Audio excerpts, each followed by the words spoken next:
இப்போ உங்க லிவர் உங்களுக்கு ஒரு வாட்ஸ்அப் வாய்ஸ் நோட் அனுப்புதுன்னு வச்சுப்போம். ஆமா, அது கண்டிப்பா ஒரு இன்ட்ரெஸ்டிங்கான கற்பனை தான். கரெக்ட். அது உங்ககிட்ட 10,000 ரூபாய்க்கு ஒரு டீடாக்ஸ் ஜூஸ் வாங்கி குடிக்க சொல்லாது. தயவு செஞ்சு அந்த பாக்கெட்ல அடிச்ச சிப்ஸ் சாப்பிட்றத நிறுத்த மாட்டியான்னு ரொம்ப அமைதியா கெஞ்சும். எக்ஸாக்ட்லி. நம்ம உடம்ப கேக்குறது ரொம்ப சின்ன சின்ன விஷயங்கள் தான். அதான் கற்பதில் ஆர்வம் கொண்ட உங்களுக்கான அந்த ஆழ்ந்த அலசலுக்கு வரவேற்பு. இன்னைக்கு நாம ஜனா அப்படிங்கிற ஒரு தொகுத்த உடலினை உறுதி செய் அப்படிங்கிற குறிப்புகளை வச்சு உங்க உடம்புல இருக்கிற ஒவ்வொரு உறுப்பும் உங்கள்ட்ட என்ன சொல்ல வருது அப்படிங்கிற அந்த சைலண்ட் மொழியை டீகோட் பண்ண போறோம். பாத்தீங்கன்னா நம்ம எப்பவுமே நம்ம உடம்ப ஒரு இயந்திரம் மாதிரி நினைச்சுக்கிறோம். ஆனா ஜிம்முக்கு போற ஃபேன்சி டயட்ல இருக்கேன்னு சொல்லி உடம்ப ரொம்ப கஷ்டப்படுத்துற நாம அந்த ஒவ்வொரு உறுப்போட அடிப்படையான உயிரியல் தேவைகளை மறந்துடுறோம். இது ஏதோ ஒரு 4 அடிக்கிற மெடிக்கல் ரிப்போர்ட் கிடையாது. கண்டிப்பா இல்ல. இது உங்க உடம்பு உங்ககிட்ட வைக்கிற ஒரு நேரடியான கோரிக்கை. சரி, நேரா விஷயத்துக்கு வருவோம். முதல்ல நம்ம உடம்புல ஒரு செகண்ட் கூட ரெஸ்ட் எடுக்காம வேலை செய்யற அந்த இன்ஜின்கள் பத்தி பேசலாம். ஹார்ட் ஒரு நாளைக்கு 1,00,000 தடவை துடிக்குது. ஆனா அது நம்ம கிட்ட கேக்குறது என்னவோ டெய்லி ஒரு 30 நிமிஷம் வாக்கிங் மட்டும்தான். ஆமா, ரொம்ப சிம்பிளான ஒரு டிமாண்ட் அது. எனக்கு இதுல ஒரு லாஜிக் இடிக்குதுங்க. 1,00,000 தடவை துடிக்கிற ஹார்ட்டுக்கு நாம நடக்கிற அந்த 30 நிமிஷம் எப்படி ஒரு பெரிய ரிலீஃபா இருக்க முடியும்? வாக்கிங் பண்ணா ஹார்ட் ரேட் ஏறி அதுக்கு இன்னும் வேலை தானே அதிகமாகும். அங்கதான் நம்ம உடம்போட அந்த இன்ஜினியரிங் மேஜிக் இருக்கு. அதாவது ஹார்ட் எப்பவுமே ரத்தத்தை பம்ப் பண்ணி கிராவிட்டி வழியா கீழே அனுப்புது இல்லையா? ஆமா, கீழே போகுது. ஆனா காலுக்கு போன ரத்தம் எப்படி மறுபடியும் அதே கிராவிட்டியை தாங்கி மேல வரும்? நீங்க நடக்கும்போது உங்க கால்ல இருக்கிற காஃப் மசில்ஸ் சுருங்கி விரியுது. அது உடம்போட செகண்ட் ஹார்ட் மாதிரி செயல்பட்டு ரத்தத்தை மேல பம்ப் பண்ணி ஹார்ட்டுக்கே திருப்பி அனுப்புது. ஓ, கால்ல இருக்கிற தசை இன்னொரு ஹார்ட்டா செயல்படுதா? ஆமா, அதாவது நடக்கும்போது ஹார்ட்டோட வேலைப்பளு சரிபாதியா குறையும். 30 நிமிஷம் வாக்கிங் அப்படிங்கிறது ஹார்ட்டுக்கு ஒரு எக்ஸசைஸ் கிடையாது, அது ஹார்ட்டுக்கு கிடைக்கிற ஒரு பிரேக். வாவ், இது செம இன்ட்ரெஸ்டிங்கா இருக்கு. இப்போ ஹார்ட் ரத்தத்தை பம்ப் பண்ணுதுன்னு சொல்லிட்டீங்க. ஆனா அந்த ரத்தத்துல ஆக்சிஜனை கலக்கிற நுரையீரலுக்கு வருவோம். ஒரு நாளைக்கு 20,000 தடவை நம்ம மூச்சு விடுறோம். கரெக்ட், 20,000 தடவை. இதுல நம்ம தப்பு பண்றதுக்கு என்ன இருக்கு? மூச்சு விடுறது தானா நடக்கிற ஒரு ஆட்டோமேட்டிக் விஷயம் தானே. நம்ம மூச்சு விடுறோம், ஆனா எப்படி மூச்சு விடுறோம்னு ஒரு கேள்வி இருக்கு. நீங்க இப்ப உங்களையே கவனிச்சு பாருங்க. நம்ம ரொம்ப ஷாலோவா, அதாவது மேலோட்டமா மூச்சு விட்டுட்டு இருக்கோம். மார்பு பகுதியிலேயே காத்து வந்துட்டு போகுது. எக்ஸாக்ட்லி. நுரையீரலோட அடிப்பகுதி வரைக்கும் ஆழமா காத்து போறதே இல்ல. அதனால என்ன பிரச்சனை? உடம்புக்கு தேவையான ஆக்சிஜன் உள்ளே போனா பத்தாதா? கண்டிப்பா பத்தாது. நீங்க மேலோட்டமா அவசரமா மூச்சு விடும்போது உங்க உடம்புல இருக்கிற சிம்பத்தட்டிக் நர்வஸ் சிஸ்டம் ஆக்டிவேட் ஆகுது. அதாவது உங்க மூளை என்ன நினைச்சுக்குதுன்னா, ஓ இவன் ஏதோ ஒரு ஆபத்துல இருக்கான், அதான் இப்படி அவசர அவசரமா மூச்சு விடுறான்னு நினைச்சுக்கிட்டு ஸ்ட்ரெஸ் ஹார்மோன்களை ரிலீஸ் பண்ண ஆரம்பிச்சிடும். ஓ, அதனாலதான் நமக்கு டென்ஷன் அதிகமாகுதா? ஆமா. டெய்லி ஒரு 5 நிமிஷம் நீங்க டீப் பிரீதிங் பண்ணும்போது பாராசிம்பத்தட்டிக் சிஸ்டம் ஆன் ஆகுது. இது உங்க மூளைக்கு எல்லாம் நார்மலா இருக்கு, ரிலாக்ஸ் பண்ணுன்னு சொல்ற ஒரு டைரக்ட் சிக்னல். அப்போ டென்ஷனா இருக்கும்போது பெருமூச்சு விடுறதுக்கு பின்னாடி இவ்ளோ பெரிய சயின்ஸ் இருக்கா? கண்டிப்பா. நுரையீரல் ஃபுல்லா விரிவடையும் போது உடம்புல இருக்கிற ஆக்சிஜன் லெவல் டிராஸ்டிக்கா இன்க்ரீஸ் ஆகும். ஓகே, ஆக்சிஜனை உள்ளே கொண்டு வந்தாச்சு. இப்போ இந்த ஆக்சிஜனை உடம்பு முழுக்க கொண்டு போற ரத்தத்தை பத்தி யோசிக்கும்போது நாம பண்ற ஒரு பெரிய தப்ப இந்த குறிப்புகள் ரொம்ப ஷார்ப்பா சொல்லுது. ஆமா, அந்த தண்ணி குடிக்கிற மேட்டர் தானே. கரெக்ட். ரத்தத்துல 90% தண்ணி இருக்கு. ஆனா தாகம் எடுக்கும்போது தண்ணி குடிக்கிறது தவறான பழக்கம்னு சொல்லிருக்காங்க. தாகம் எடுத்தாதானே தண்ணி குடிக்க தோணும். இதுல என்ன தப்பு? அந்த தாகம் அப்படிங்கிறது ஒரு சென்சார் மாதிரி. உங்க உடம்புல தண்ணி லெவல் குறைய ஆரம்பிக்கும் போதே தாகம் எடுக்காது. பின்ன எப்ப எடுக்கும்? உங்க பாடி ஆல்ரெடி டீஹைட்ரேட் ஆகி உடம்பு வறண்டு போய் எமர்ஜென்சி லெவலுக்கு போகும்போது தான் அந்த அலாரமே அடிக்கும். இப்போ ரத்தத்துல போதுமான தண்ணி இல்லைன்னா என்ன ஆகும்னு யோசிச்சு பாருங்க. ரத்தம் மெல்ல மெல்ல கெட்டியாக ஆரம்பிக்கும். அதாவது தண்ணி மாதிரி ஓட வேண்டிய ரத்தம் ஒரு தேன் மாதிரி அல்லது ஜாம் மாதிரி கொஞ்சம் கொஞ்சமா கெட்டியாக ஆரம்பிச்சிடும் சொல்றீங்க. எக்ஸாக்ட்லி. இப்போ அந்த கெட்டியான ரத்தத்தை பம்ப் பண்ண உங்க ஹார்ட் இன்னும் அதிகமா கஷ்டப்படணும். மூளைக்கு கிட்னிக்கெல்லாம் ஆக்சிஜன் போய் சேர்றது ரொம்ப டிலே ஆகும். ஓ, அப்போ தாகம் எடுக்கிற வரைக்கும் வெயிட் பண்ணக்கூடாது. ஆமா, அப்பப்ப தண்ணி குடிச்சிட்டே இருங்கன்னு சொல்றதுக்கு காரணமே அதுதான். அது ரத்த ஓட்டத்தை ஸ்மூதா வச்சுக்கிற ஒரு சிம்பிளான மெக்கானிசம். சம. ஓகே, இப்ப ரத்தம் உடம்பு முழுக்க போகுதுன்னு பாத்துட்டோம். இந்த ரத்தத்துல இருக்கிற கழிவுகளை, நச்சுக்களை யாரு சுத்தம் பண்றா? அங்கதான் நம்ம உடம்போட கெமிக்கல் ஃபேக்டரியான லிவர், அதாவது கல்லீரல் வருது. லிவர் ஒரு நாளைக்கு 500க்கும் மேற்பட்ட வேலைகளை சத்தமே இல்லாம செஞ்சுட்டு இருக்கு. இந்த சத்தமே இல்லாம அப்படிங்கிற வார்த்தை தான் ரொம்ப முக்கியம்னு நினைக்கிறேன். கரெக்ட். ஏன்னா லிவருக்கு பெயின் ரிசெப்டர்ஸ் கிடையாது. அதாவது லிவர் பாதிக்கப்படும்போது உங்களுக்கு எந்த வலியும் தெரியாது. நிஜமாவா? வலி தெரியாதா? ஆமா. இப்போ நம்ம டெய்லி சாப்பிடுற ப்ராசஸ்ட் ஃபுட், அந்த பாக்கெட்ல அடைச்ச ஸ்நாக்ஸ் இதெல்லாம் உள்ள போகும்போது லிவர் அதை எப்படி ஹேண்டில் பண்றதுன்னு தெரியாம ரொம்ப கஷ்டப்படுது. ஏன் கஷ்டப்படுது? லிவர் தானே எல்லாத்தையும் டைஜஸ்ட் பண்ணி ஃபில்டர் பண்ணணும். இயற்கையான உணவுகளை அது ஈஸியா ப்ராசஸ் பண்ணிடும். ஆனா இந்த ஆர்டிஃபிஷியல் கெமிக்கல்ஸும் அதிகப்படியான ஃப்ரக்டோஸும் உள்ள போகும்போது லிவர் அதை எனர்ஜியா மாத்த முடியாம கொழுப்பா மாத்தி தன் மேலேயே சேமிச்சு வச்சுக்கும். ஓ, இதுக்கு பேர் தான் ஃபேட்டி லிவரா? அதான், வலி இல்லாததால தன்னோட முக்கால்வாசி பகுதி டேமேஜ் ஆகிற வரைக்கும் லிவர் எந்த சிக்னலும் கொடுக்காது. அதனால தான் இந்த ஆர்டிஃபிஷியல் உணவுகளை கொஞ்சம் அவாய்ட் பண்ணுங்கன்னு கெஞ்சி கேக்குது நம்ம லிவர். கேட்கும்போதே ரொம்ப ஷாக்கிங்கா இருக்கு. சரி, லிவரோட இந்த அமைதியான போராட்டத்தை பார்த்துட்டோம். அடுத்து எனக்கு ரொம்பவே ஆச்சரியமா இருந்த ஒரு விஷயம் நம்ம குடல் பத்தினது. வயிறு அல்லது குடலை உடம்போட 2வது மூளைன்னு சொல்றாங்க. ஆமா, அது ரொம்ப உண்மையான ஒரு ஸ்டேட்மெண்ட். நம்ம சந்தோஷத்தை தீர்மானிக்கிற செரட்டோனின் அப்படிங்கிற ஹார்மோன்ல 90% மூளையில உற்பத்தி ஆகல, நம்ம குடல்ல தான் உற்பத்தி ஆகுது. அப்போ என் மூடு எப்படி இருக்குன்னு முடிவு பண்றது என் மூளை இல்ல, என் வயிறு. இது எப்படி பாசிபிள்? நம்ம குடல்ல 100 ட்ரில்லியன் பாக்டீரியாக்கள் வாழுது பாத்தீங்களா? அது ஒரு தனி பிரபஞ்சம் மாதிரி. நாம சாப்பிடுற உணவை, முக்கியமா ஃபைபர் கண்டென்ட்டை அந்த பாக்டீரியாக்கள் தான் உடைச்சு ஷார்ட் செயின் ஃபேட்டி ஆசிட்ஸா மாத்துது. புரியுது. இந்த ப்ராசஸ்ல தான் அந்த செரட்டோனின் உருவாகுது. அது மட்டும் இல்ல, குடலுக்கும் மூளைக்கும் நடுவுல வேகஸ் நர்வ் அப்படிங்கிற ஒரு டைரக்ட் டெலிஃபோன் லைன் இருக்கு. ஓ, அப்போ குடல்ல இருக்கிற பாக்டீரியாக்களுக்கு ஏதாவது தொந்தரவு வந்தா அது நேரா மூளைக்கு கால் பண்ணி கம்ப்ளைண்ட் பண்ணிடும்னு சொல்றீங்களா? எக்ஸாக்ட்லி.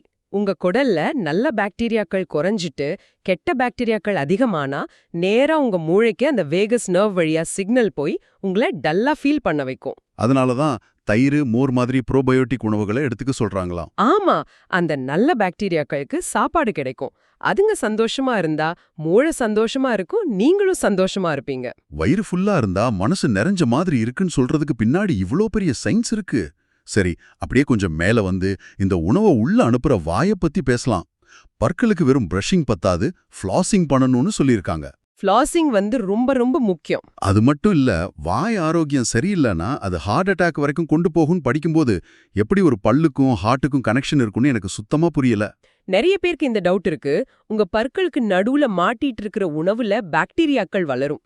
முக்கியமா சில ஆபத்தான பாக்டீரியாக்கள் ஈறுகள் வழியா நேர ரத்த ஓட்டத்துல கலந்துடும். ஓ மை காட், ரத்தத்துல கலந்துடுமா? ஆமா, ரத்த வழியா அது நேரா ஹார்ட்டுக்கு போய் அங்க இருக்கிற ரத்த குழாய்கள்ல வீக்கத்தை உருவாக்கும்.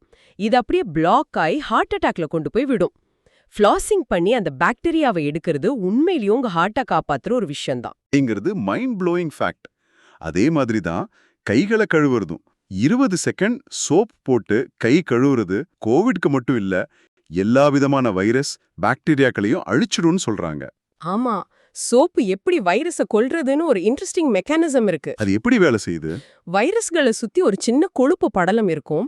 சோப்புல இருக்கிற மூலக்கூறுகள் நேரா போய் அந்த கொழுப்பு படலத்தை உடைச்சிடும். அந்த கவர் உடைஞ்ச உடனே வைரஸ் அழிஞ்சிடும்.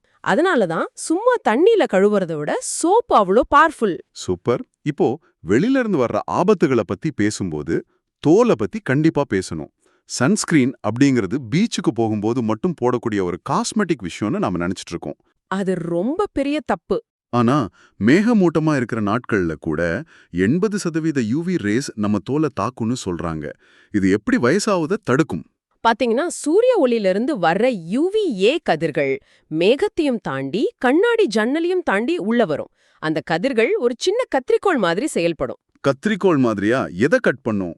நம்ம தோலுக்கு அடியில இருக்கிற கொலாஜன், எலாஸ்டின் அப்படிங்கிற நார்களை அந்த கதிர்கள் கொஞ்சம் கொஞ்சமா கட் பண்ணிடும். ஓ, அந்த கொலாஜின் கட் ஆகிறதால தான் ஸ்கின் லூஸ் ஆகி சுருக்கம் வருதா? எக்ஸாக்ட்லி. அந்த நார்கள் அறுபடும் போதுதான் ஸ்கின் தொங்கி போய் விரிங்கிளிங் வருது. சன்ஸ்கிரீன் போடும்போது அது ஒரு ஷீல்டு மாதிரி இருந்து அந்த கத்திரிக்கோளை தடுத்து நிறுத்துது. அதனால தான் ஏஜிங் தள்ளி போகுது, முக்கியமா ஸ்கின் கேன்சரும் வராம தடுக்குது. கிளியர்.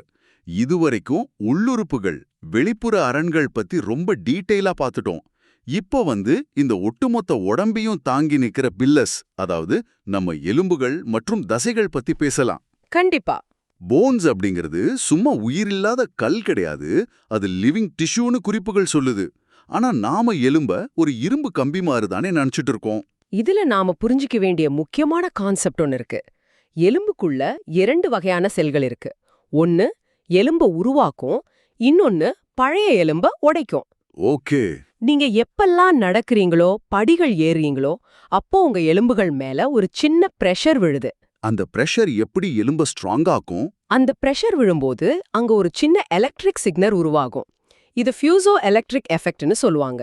இந்த சிக்னல் நேரா போய் பாஸ், இங்க நிறைய பிரஷர் வருது, சீக்கிரம் புது எலும்ப உருவாக்குங்கன்னு சொல்லும். வாவ். நீங்க சோஃபாலேயே உட்கார்ந்திருந்தா எந்த சிக்னலும் போகாது. 30 வயசுக்கு மேல நேச்சுரலாவே எலும்போட டென்சிட்டி குறைய ஆரம்பிக்கும். அதனால உடம்புக்கு அந்த பிரஷரை நாம கொடுத்துக்கிட்டே இருக்கணும். அப்போ நாம உழைக்காம உட்கார்ந்திருந்தா, ஓ இவனுக்கு இந்த எலும்பு தேவையில்ல போலன்னு உடம்பு அதை வீக்காக்கிடும். இதே லாஜிக் தான் தசைகளுக்கும் பொருந்தது போலியே. 30 வயசுக்கு மேல வருஷம் 3-5% தசை அளவு குறையுது. இத சார்கோபீனியா அப்படின்னு சொல்றாங்க. ஆமா, தசை அப்படிங்கிறது உடம்புக்கு ரொம்ப எக்ஸ்பென்சிவான ஒரு விஷயம். அதை மெயின்டைன் பண்ண உடம்பு நிறைய எனர்ஜியை செலவழிக்கணும். ஓ, அதனால என்ன பண்ணோம்? நீங்க வெயிட் ட்ரைனிங் பண்ணல, உங்க பாடி வெயிட்டே யூஸ் பண்ணி எந்த எக்ஸசைஸும் பண்ணல அப்படின்னா மூளை என்ன நினைக்கும்? இவன் மசில்ஸை யூஸ் பண்ணவே இல்ல, இதுக்கே செம்ம எனர்ஜியை வேஸ்ட் பண்ணணும்னு சொல்லி அந்த தசைகளை உடைக்க ஆரம்பிச்சிரும். Use it or loose it, இதுதான் மசிலுக்கான ரூல். ரொம்ப கிளியர். இதுக்காக நாம போய் பெரிய ஜிம்ல போய் வெயிட் தூக்கணும்னு அவசியம் இல்ல. வீட்லயே புஷ்அப்ஸ், ஸ்குவாட்ஸ் மாதிரி நம்ம பாடி வெயிட்டை யூஸ் பண்ணி செஞ்சாலே போதும். ஓகே, இப்போ இந்த ஒட்டுமொத்த சிஸ்டமையும் கண்ட்ரோல் பண்ற மூளைக்கும் அதை ரிப்பேர் பண்ற தூக்கத்துக்கும் வருவோம். இது ரொம்ப கிரிட்டிக்கலான ஒரு பார்ட். எனக்கு இந்த குறிப்புகள்லயே ரொம்ப இன்ட்ரெஸ்டிங்கான பார்ட் இதுதான். தூங்கும்போது மூளை தன்னைத்தானே சுத்தம் செஞ்சுக்குதுன்னு சொல்றாங்க. அது எப்படி பாசிபிள்? தூங்கும்போது மூளை ஆஃப் ஆகிடுதுன்னு தானே? மூளை ஆஃப் ஆகாது, தன்னோட மோடு மாறும். நாம முடிச்சிருக்கிறப்போ மூளையில இருக்கிற நியூரான்கள்லாம் பயங்கரமா வேலை செஞ்சு எக்கச்சக்கமான மெட்டபாலிக் குப்பைகளை உருவாக்கும். அந்த குப்பைகளை எப்படி கிளீன் பண்ணும்? நீங்க ஆழ்ந்து தூங்கும்போது ஒரு மேஜிக் நடக்கும். மூளையில இருக்கிற செல்கள் கிட்டத்தட்ட 60% சுருங்கிடும். செல்கள் சுருங்கிடுமா? நிஜமாவா? ஆமா, செல்கள் சுருங்கின உடனே நடுவுல நிறைய கேப் கிடைக்கும்.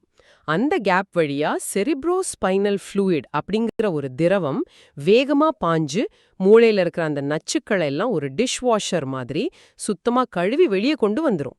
Mind blowing. இதுக்கு பேர் தான் கிளிம்பாட்டிக் சிஸ்டம். நீங்க 7 மணி நேரம் தூங்கலனா இந்த டிஷ் வாஷர் ஆன் ஆகாது, மூளையில குப்பைகள் அப்படியே தேங்கிடும். அதுதான் மெமரி லாஸ்க்கு முக்கியமான காரணம். தூக்கம் அப்படிங்கிறது சும்மா கண்ணை மூடிட்டு படுக்கிறது இல்ல, மூளைக்குள்ள ஒரு வாட்டர் சர்வீஸ் நடக்குதுன்னு நினைக்கும் போதே ஆச்சரியமா இருக்கு. அதே மாதிரி ஒரு நாள் நைட்டு நீங்க சரியா தூங்கலன்னா கூட உடம்புல இருக்கிற வெள்ளை அணுக்கள் உற்பத்தி அப்படியே ஸ்டாப் ஆயிடும்னு சொல்லியிருக்காங்க. தூக்கமின்மை நேரா இம்யூன் சிஸ்டத்தை அட்டாக் பண்ணுது. அதனால தான் காய்ச்சல் வந்தா மருத்துவர்கள் தூங்கி ரெஸ்ட் எடுக்க சொல்றாங்க. உங்க உடம்பு தன்னோட ஆர்மிக்கு ஆயுதங்களை தயாரிக்கிற நேரமே அந்த தூக்கத்துல தான். தூக்கத்தை தியாகம் பண்றது போர் நடக்கும்போது ஆயுத தொழிற்சாலையை மூடுறதுக்கு சமம். இப்போ தூக்கத்தை பத்தி பேசும்போது எனக்கு ஒரு பர்சனலா டவுட்.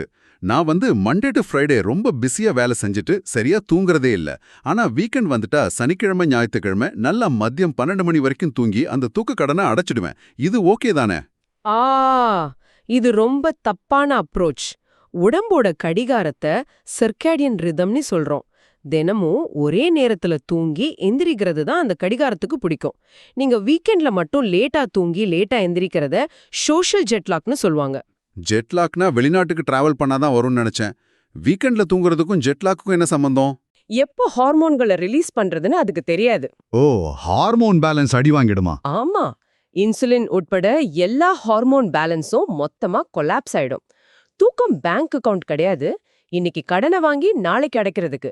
டெய்லி கன்சிஸ்டன்சி ரொம்ப முக்கியம். நல்ல பல் பிடிச்ச மாதிரி சொல்லிட்டீங்க. ஃபைன். இப்போ மென்டல் ஹெல்த் அண்ட் பிரெயின் டெவலப்மெண்ட்டுக்கு வருவோம். டெய்லி 10 நிமிஷம் மெடிடேஷன் பண்ணா ஹார்வர்ட் ஸ்டடி படி மூளையில இருக்கிற கிரே மேட்டர் அதிகமாகும்னு சொல்றாங்க. இத வெறும் அமைதியா உட்கார்ந்து இருக்கிறதா பார்க்காம பியோர் சயின்ஸா பார்த்தா மெடிடேஷன் என்ன பண்ணுது? நீங்க தியானம் பண்ணும்போது உங்க மூளையில பயம் மற்றும் பதற்றத்தை உருவாக்குற அமிக்டாலா அப்படிங்கிற பகுதியோட சைஸ் சுருங்குது. ஓ, பயம் குறையுமா? கரெக்ட். அதே சமயம் கவனத்தையும் முடிவெடுக்கிற திறனையும் கண்ட்ரோல் பண்ற ப்ரீஃப்ரண்டல் கார்டெக்ஸ் பகுதி தடிமனாகுது. இதுக்கு பேர் தான் நியூரோபிளாஸ்டிசிட்டி. மூளை தன்னோட ஸ்ட்ரக்சரையே மாத்தி அமைச்சுக்கிற பவர் அதுக்கு இருக்கு. இத படிக்கும்போது ஒரு சிம்பிளான ட்ரிக் சொல்லியிருந்தாங்க. தினமும் ஒரே ரூட்ல வீட்டுக்கு போகாம வேற வேற ரூட்ல போனாலே மூளையில புது நியூரல் கனெக்ஷன்ஸ் உருவாகும்னு. அதாவது மூளைய ஆட்டோ பைலட் மோட்ல விடாம உசுப்பேத்திட்டே இருக்கணும். கண்டிப்பா. புது மொழி கத்துக்கிறது, புது வழியில டிராவல் பண்றது எல்லாமே மூளைக்கு கொடுக்கிற வெயிட் ட்ரைனிங் மாதிரி தான். கடைசியா கண்களை பத்தி ஒரு முக்கியமான பாயிண்ட். இப்போலாம் நாமெல்லாம் ஸ்கிரீனை விட்டு வெளியே வரதே இல்ல. இயற்கையான சூரிய ஒளியில டெய்லி 20 நிமிஷம் இருந்தா மயோபியா அப்படிங்கிற கிட்டப்பார்வை குறைபாட்டை தடுக்கலாம்னு சொல்றாங்க. இது எப்படி வேலை செய்யுது? பிரகாசமான இயற்கையான சூரிய ஒளி நம்ம கண்ல படும்போது ரெட்டினாவுல இருந்து டோபமைன் அப்படிங்கிற கெமிக்கல் ரிலீஸ் ஆகும்.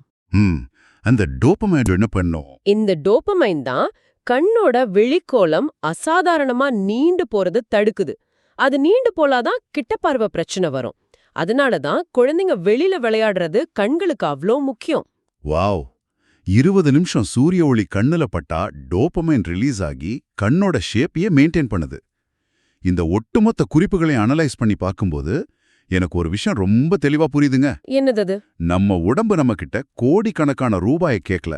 அது கேட்கறதெல்லாம் ஒரு நாளைக்கு கொஞ்சம் தண்ணி, கொஞ்சம் சூரிய ஒளி, ஒரு 30 நிமிஷம் மூமெண்ட், அப்புறம் கலப்படம் இல்லாத சாப்பாடு. அவ்வளவுதான். எக்ஸாக்ட்லி. உங்க உடம்பு உங்ககிட்ட எப்படி பேசுது, அதுக்கு என்ன தேவைப்படுது அப்படிங்கிற அந்த சயின்ஸை புரிஞ்சுக்கிட்டா ஆரோக்கியம் அப்படிங்கிறது ரொம்ப கஷ்டமான ஒரு டாஸ்க் கிடையாது. அது நம்ம தினசரி வாழ்க்கையோட ஒரு எளிய அங்கம். சரி, இதுல இருந்து நாம எடுத்துக்க வேண்டிய மிக முக்கியமான விஷயம் என்ன? நீங்க உங்களோட உடம்புக்கு கொடுக்கிற ஒவ்வொரு அட்டென்ஷனும், ஒவ்வொரு சின்ன மாற்றமும் அந்த கோடிக்கணக்கான செல்களுக்கு நீங்க எழுதுற ஒரு தேங்க்யூ நோட் மாதிரி. ரொம்ப அழகா சொன்னீங்க. இந்த செஷனை முடிக்கிறதுக்கு முன்னாடி உங்களை ஒரு விஷயத்தை பத்தி ஆழமா யோசிக்க வைக்கணும்னு நினைக்கிறேன். ரொம்ப சாதாரணமா நாம வீட்டுக்கு போற ரூட்டை மாத்தினாலே நம்ம மூளையில புதுசா நரம்புகள் கனெக்ட் ஆகுதுன்னு பார்த்தோம். ஆமா. அப்படின்னா நாம எந்தவித சிந்தனையும் இல்லாம ஆட்டோ பைலட் மோட்ல தினமும் எந்திரத்தனமா செய்யற சின்ன சின்ன பழக்கங்கள் நாமே அறியாம நம்மளோட ஒட்டுமொத்த பயாலஜியையும் எப்படி ஒவ்வொரு நிமிஷமும் மாத்தி அமைச்சிட்டு இருக்கு. அது உங்களை பில்ட் பண்ணுதா இல்ல பிரேக் பண்ணுதா? உங்க உடம்பு உங்ககிட்ட பேச ட்ரை பண்ணுது. நீங்க கேட்க தயாரா இருக்கீங்களா? நீங்களே இதை பத்தி கொஞ்சம் அப்சர்வ் பண்ணி பாருங்க.